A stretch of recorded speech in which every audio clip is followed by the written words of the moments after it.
Congress. SGLT2 inhibitors are a blockbuster, and new investigations and results will probably expand the therapeutic spectrum to many other metabolic, hemodynamic, inflammatory disorders.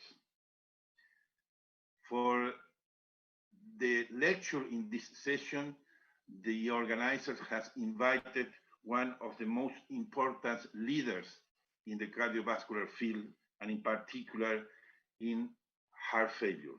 This is Professor John McMurray from the University of Glasgow, that he is permanently giving his generosity, knowledge, and teaching everybody. Besides that, I should confess, he's a great person. Dr. McMurray will give a lecture, how should SGLT2 inhibitors be deployed in heart failure and renal patients for everyone. John? Hello, today I'm going to talk about the use of SGLT2 inhibitors to prevent and treat chronic kidney disease and heart failure. My name is John McMurray. I'm from the University of Glasgow in Scotland in the United Kingdom. These are my disclosures. So I'm going to review the data supporting the use of SGLT2 inhibitors, as I've said, in heart failure and chronic kidney disease. And I'm going to think about why are we recommending these treatments, who is eligible for these treatments, and when should we be giving them. And this is particularly relevant to the discussion about the treatment of patients with heart failure. So let's start with prevention, and let's start with preventing incident kidney disease in patients with type 2 diabetes. And we have 4 large SGLT2 inhibitor trials. You can see the details of these trials in the table in this slide. These were trials covering a broad spectrum of patients with type 2 diabetes and either established cardiovascular disease or cardiovascular risk factors, or a mix of these two things. As you can see here, very large trials, all reporting in the past few years. And these trials pretty consistently, 3 of the 4 significantly so, demonstrated reductions in the development of kidney disease, although these kidney endpoints were largely driven by change in creatinine or eGFR, reductions in urinary albumin excretion. But it is very clear, especially in the trials with a longer duration of follow-up, as you can see here, that the rate of decline in eGFR over time is reduced by SGLT2 inhibitors in patients with type 2 diabetes. You can see in this trial, for example, that the eGFR curves here crossed over at about 2 years, and by the end of the 4 years of follow-up, eGFR was actually higher in patients randomized to SGLT2 inhibitor treatment compared to those receiving placebo. But what about the question of whether or not we can use these drugs not to prevent prevalent chronic kidney disease in patients both with and without type 2 diabetes, and in particular, can these drugs prevent hard renal events as opposed to just biochemical changes? Again, we're very lucky. There are 4 large trials with drugs in this broad class. 3 of these are completed. 1 is still ongoing. And I'll start with the Credence trial, which was the first of these studies to report.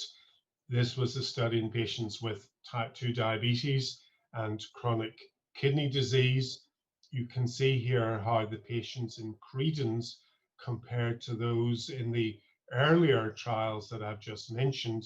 In the earlier trials, patients really didn't have chronic kidney disease, had pretty preserved glomerular filtration rates. But you can see here, obviously, patients in Credence had a much lower EGFR. They had elevated urinary albumin excretion. The mean EGFR you can see here was 56 mils per minute per 1.73 meters squared. And what's much more important is in the Credence trial, there was a much larger number of patients who developed the need for renal replacement therapy, in other words, dialysis or transplantation. So there are about 10 times as many of these, what you might call hard renal outcomes in Credence compared to the earlier trials. And you can see that the primary composite kidney endpoint was reduced significantly by about 30% in Credence. And you can also see that there was a 28% reduction in hard renal endpoints, dialysis, kidney transplantation, or renal death. There isn't a p-value given here because of the hierarchical testing sequence, but this was a statistically significant reduction. So the next question we had about these drugs was whether or not they would work even in patients with CKD who didn't have type 2 diabetes. And we have the first of the two trials that have included patients without type 2 diabetes report, and that was the DAPA-CKD trial published last year. Here is where the DAPA-CKD patients fit in this heat map, and you can see again greatly reduced EGFR, a mean of only 43 mils per minute, elevated urinary albumin excretion, again a substantial number of patients requiring renal replacement therapy, and once more a striking, in this case 39% relative risk reduction in the primary composite renal endpoint, giving a number needed to treat of only 19 patients over the median 2.4 years of follow-up to prevent one of them developing this renal composite outcome. And you can see here in this subgroup plot that the benefit was at least as large in patients without type 2 diabetes as in patients with type 2 diabetes. So we now know that SGLT2 inhibitors are also beneficial in patients with CKD without type 2 diabetes. And maybe the most stunning outcome in this trial was the effect on all-cause mortality. Here you can see a 31% relative risk reduction in all-cause mortality with an SGLT2 inhibitor. And amazingly, this is the first time ever any drug has been shown to reduce the risk of all-cause death in patients with chronic kidney disease. So this really is a remarkable breakthrough in the management of chronic kidney disease. So there's no question that SGLT2 inhibitors reduce the risk of developing renal failure in patients with chronic kidney disease, and they do that both in those individuals who have type 2 diabetes and in those without type 2 diabetes. So let's change tack and let's talk about heart failure, the prevention and treatment of heart failure with SGLT2 inhibitors. So let's talk first about preventing the development of heart failure in patients with type 2 diabetes, the most deadly complication of type 2 diabetes. Again, we have the 4 trials I mentioned earlier, all of which reported heart failure hospitalization as an endpoint. And here you can see that in each of these trials, there was a reduction in heart failure hospitalization. That reduction was of the order of about 30%. You can see here that it was a consistent finding in all 4 of these trials. That wasn't the case for other types of cardiovascular events, which is interesting. The benefit of SGLT2 inhibitors seems to be, or the cardiovascular benefit seems to be predominantly in preventing heart failure hospitalization. What about preventing heart failure hospitalization in patients with chronic kidney disease? Also an extremely important thing to do. Many patients with CKD develop heart failure, and it is again a particularly deadly complication of chronic kidney disease. Well, as I showed you earlier in the Credence and DAPA-CKD trials, where we'd seen SGLT2 inhibitors prevent kidney failure, you can see here that they also prevent heart failure hospitalization. These are actually composite outcomes, cardiovascular death or heart failure hospitalization, to account for the competing risk of death. But you can see very clearly in both trials a very consistent, again, around 30% relative risk reduction in the risk of this important composite outcome. The reduction in risk of heart failure hospitalization in these trials is even larger. It's of the order of 40 to 50%. And there is a third trial in patients with chronic kidney disease, the SCORED study. This used sotagliflozin, which also inhibits SGLT1, although its predominant effect is in SGLT2. This is a very large trial, although it stopped for various reasons. So in fact, didn't report renal outcomes, but did report cardiovascular outcomes. And again, it's very clear in this trial that there was a striking reduction in heart failure events with sotagliflozin compared to placebo. So finally, let's look at the last question, which is about not preventing, but treating heart failure. Can we use SGLT2 inhibitors to treat established heart failure? Now, there are two principal types of heart failure. I'm going to start by talking about heart failure with reduced ejection fraction. We have two very large recent trials in ambulatory patients with heart failure and reduced ejection fraction, DAPA-HF and EMPEROR reduced. And in addition, we have a third trial that enrolled hospitalized patients with heart failure. So let's look at the two trials that enrolled ambulatory patients first. So DAPA-HF and EMPEROR reduced.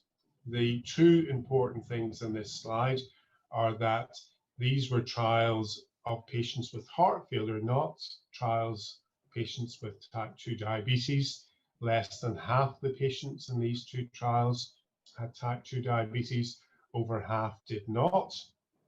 And also, very importantly, the patients in these trials were very well treated with conventional therapy. So we really were testing the incremental benefit of SGLT2 inhibition. So here are the two trials side by side. They had a very similar primary composite outcome, and in each trial, the effect of different SGLT2 inhibitors used in these trials was almost identical, with around a 25 relative risk reduction. The onset of benefit was very rapid. In fact, in both trials, these Kaplan-Meier curves were statistically significantly different. Within just 28 days of randomization, the number needed to treat, as you can see here, in DAPA-HF over a median follow-up of just over 18 months was only 21. So a large relative and absolute risk reduction, and the benefit is apparent very early after randomization. When we look at all the subgroups here, you can see that there really was no heterogeneity. Everybody in the pre-specified subgroups seemed to benefit more or less equally. And the two important subgroups probably to highlight are the patients without type 2 diabetes. So SGLT2 inhibition very clearly beneficial, irrespective of whether or not patients with HFrEF have got type 2 diabetes. And also looking at the patients who were receiving sacubitril valsartan. So these patients, almost all of them were on a beta blocker, almost all of them were on a mineralocorticoid receptor antagonist. And here are those who were getting sacubitril valsartan. And you can see that there was, again, a significant risk reduction. So SGLT2 inhibition adds benefit over and above what we know we get from our last breakthrough in heart failure therapeutics with angiotensin receptor neprilysin inhibition. Because of time, I can't talk about the other important benefit of these drugs. They make people feel better. They reduce the risk of symptom deterioration. So really, these drugs fulfill all the major goals of treating patients with heart failure. And in fact, what's really important is the consistency of benefit in these two trials in ambulatory patients with chronic heart failure and reduced ejection fraction, reduction in hospitalization, reduction in mortality, improvement in symptoms, and again, something I haven't got time to review, but also evidence that these drugs reduce the risk of decline in kidney function over time, although that will not be a great surprise given the data that I showed you from the chronic kidney disease trials. And again, I haven't got time to go through this in detail, but please look at some of the other evidence that we've published using these drugs in heart failure, reduction in new onset diabetes, resolution of anemia, prevention of new onset anemia, reduction in uric acid levels. These drugs have many other additional effects that we don't have time to review in detail today. I do want to mention, though, the soloist worsening heart failure study. This was a trial with sotagliflozin. The patients in this trial were hospitalized with heart failure. They were started either in hospital or within 3 days of discharge. It was about half in hospital, half started soon after discharge. A very large benefit once again, and the benefit was entirely consistent in those started as an inpatient as in those started within 72 hours of discharge. So this very large benefit of SGLT2 inhibitors extends to hospitalized patients. And indeed, when you now put the 3 heart failure trials together, you can see this, again, very consistent benefit in all major important heart failure outcomes. Overall, a 26% relative risk reduction in risk of cardiovascular death or heart failure hospitalization.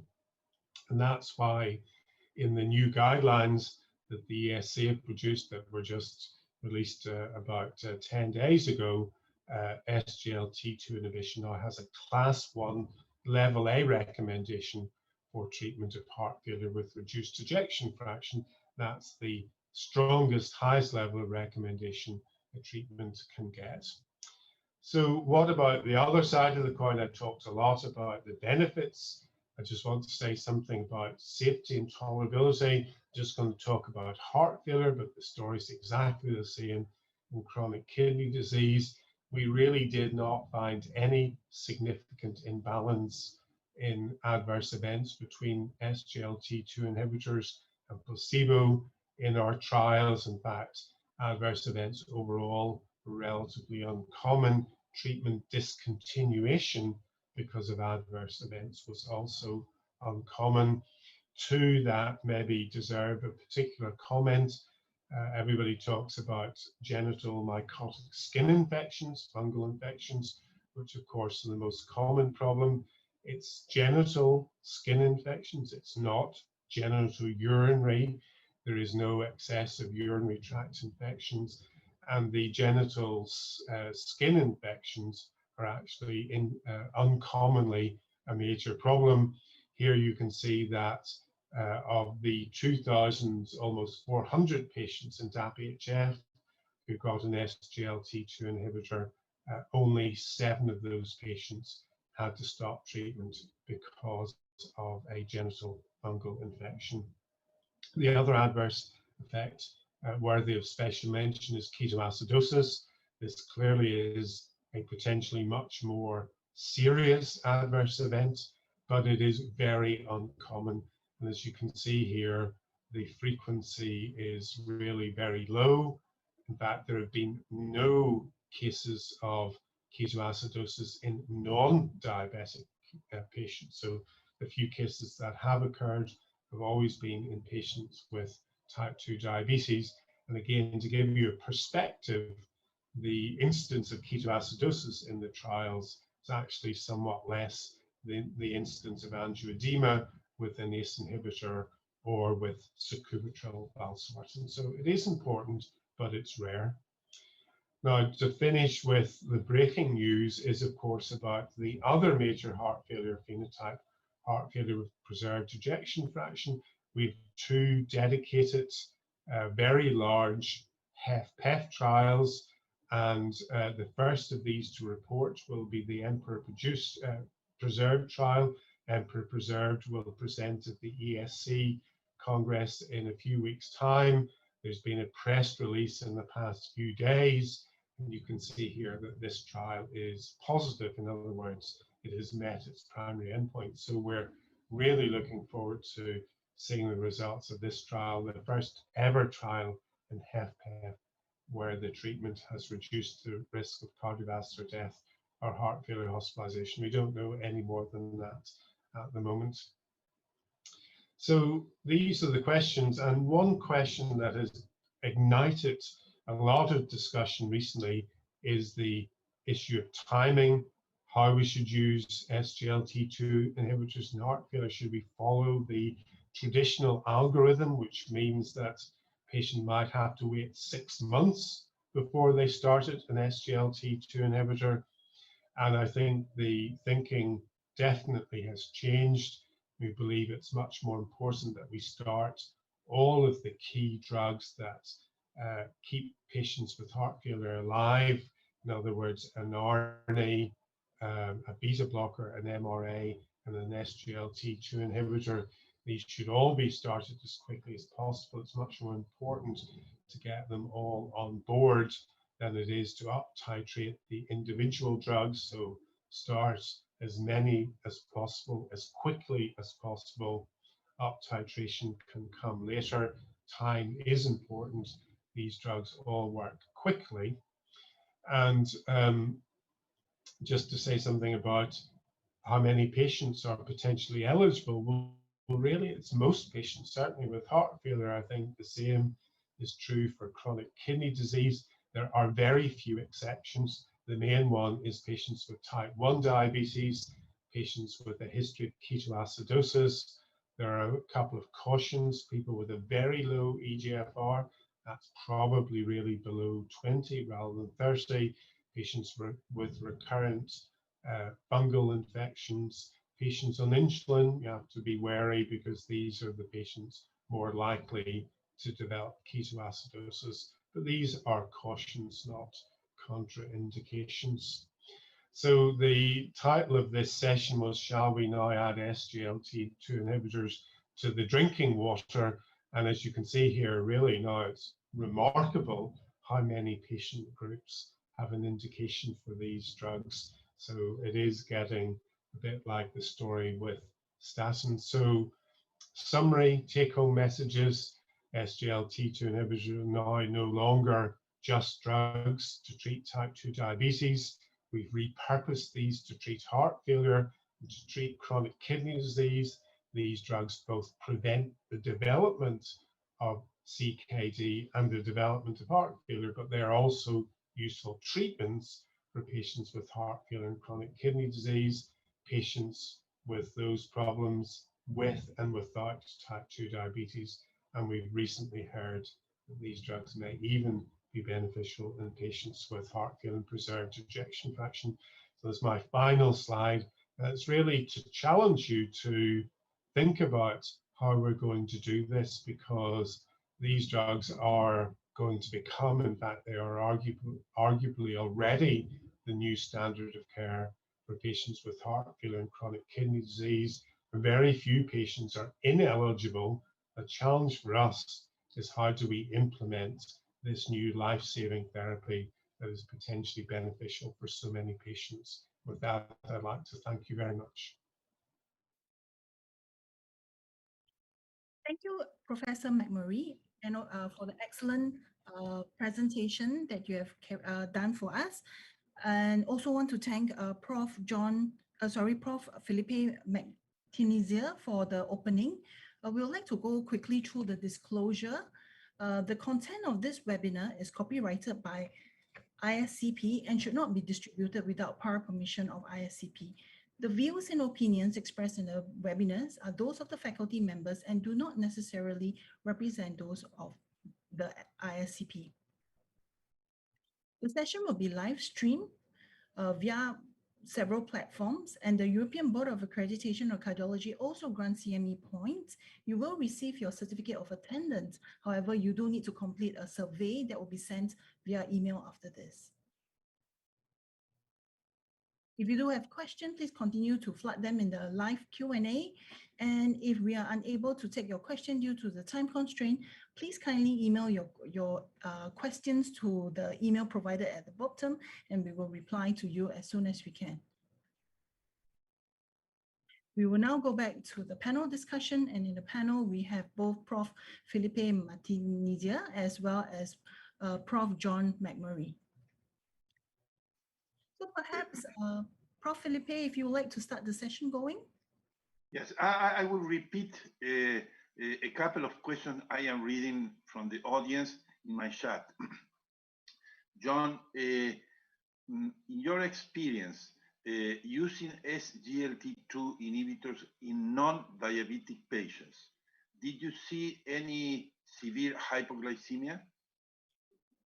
We didn't see any severe hypoglycemia, so there were 0 cases in patients without diabetes. And in fact, even amongst patients with diabetes, there were very few cases, 4, I think, in total, and they were in people taking insulin or an insulin secretagogue. So actually, unless you're taking those drugs, SGLT2 inhibitors won't cause hypoglycemia.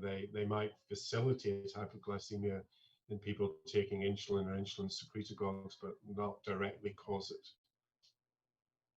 And Karen, there are other 2 questions close related and very important. The persons making this question, they say diabetes is an intracellular problem. Why a drug blocking the reabsorption of glucose in the kidney could change the natural history of diabetes? Maybe if you allow me, I would say that there are many mechanisms of actions in addition to the blockade of the reabsorption of glucose. But Dr. McMurray has published a lot of papers in that field. Could you explain like a summary, the list? Well, so I think, Felipe, we've always thought that lowering blood glucose is important because, well, I would say for several reasons. So firstly, there probably is a long-term direct glucotoxic effect on blood vessels and other tissues. So if you lower blood glucose in any way, we believe that will in the long term reduce the risk of what some people describe as microvascular problems, neuropathy, nephropathy. But clearly with SGLT2 inhibitors, there's more going on than that. I mean, that cannot explain the rapid benefits. And truthfully, we don't know why SGLT2 inhibitors have such rapid benefits on, for example, on heart failure hospitalization, cardiovascular death.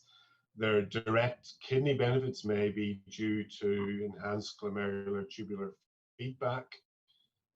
So that may be responsible for some of the protection of kidney function. But in terms of why patients with heart failure are protected by these drugs, I don't think we know. I mean, obviously they have a mild, at least initially, diuretic effect. They have a hemodynamic effect, maybe as a consequence of that. So for example, we know for sure that they reduce left ventricular end diastolic pressure.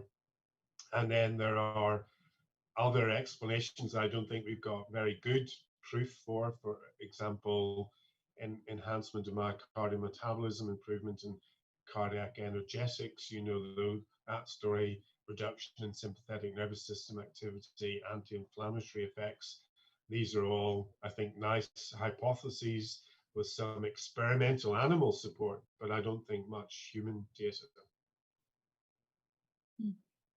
Prof. McMurray, there were also questions along the line whereby what are your experience in terms of using SGLT2 in patients with diabetic foot ulcers, and also in terms of the first choice of medication, which one would you be using for the different subpopulation? Thank you. Okay, let me do the first question and then I'll come back to the second one. So the first one is about diabetic foot ulcer in a patient with heart failure. In fact, we had 57 people in DAP-HF who had a diabetic foot ulcer at baseline. And during follow-up, we obviously were very concerned about diabetic foot ulcers and diabetic skin infections. So in fact, during follow-up, we had 2 skin ulcers in the placebo group and 2 skin ulcers in the dapagliflozin group. We had 1 amputation related to skin infection or a skin ulcer in the placebo group and 1 amputation related to skin infection or ulcer in the dapagliflozin group.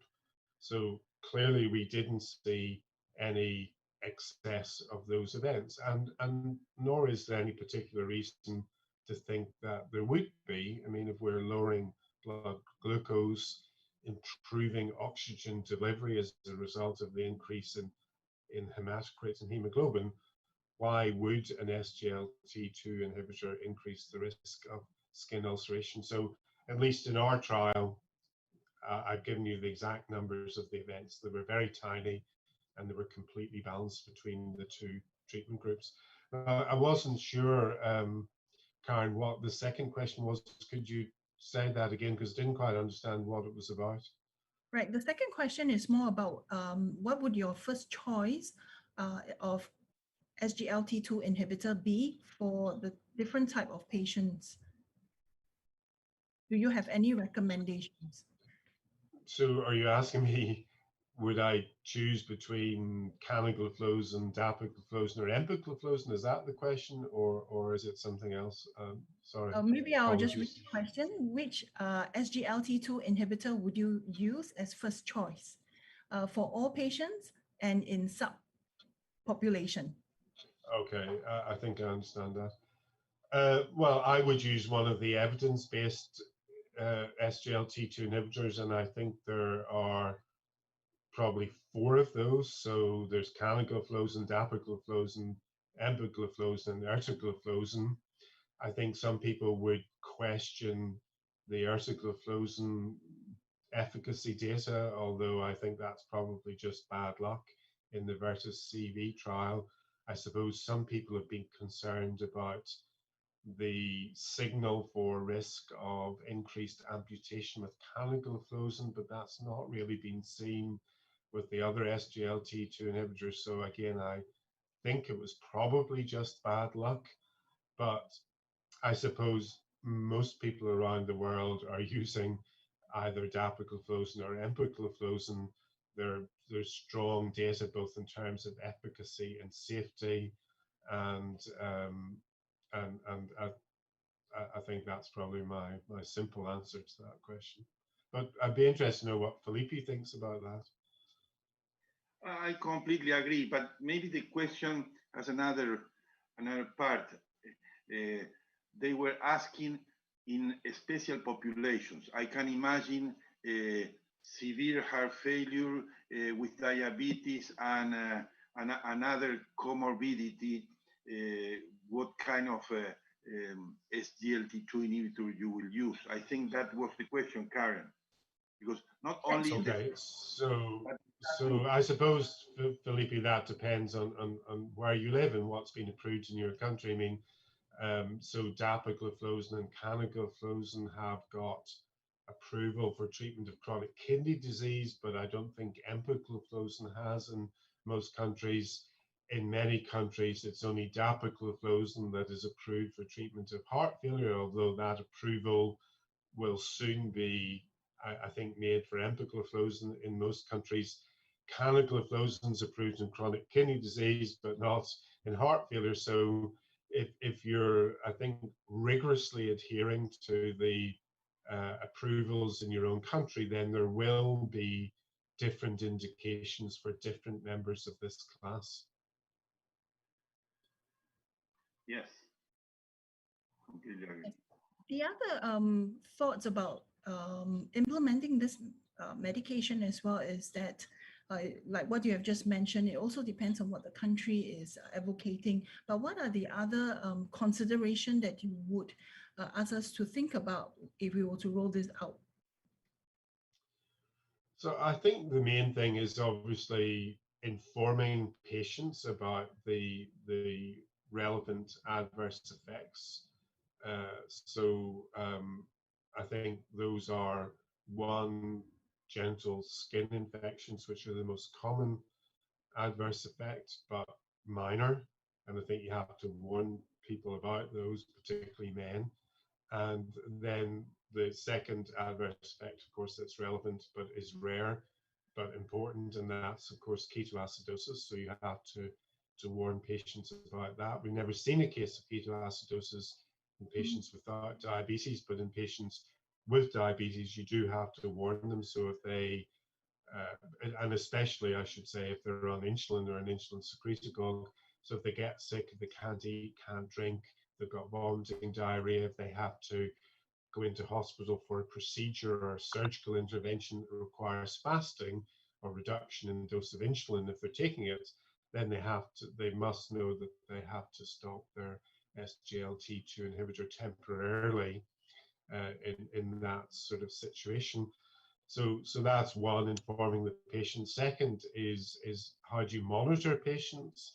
I think that's a very interesting question, because as a heart failure doctor, we're very used to doing regular electrolyte and renal function monitoring, but the nephrologists are much less concerned about that with these drugs than I think cardiologists are. So I've heard some nephrologists say that you don't need to monitor kidney function at all.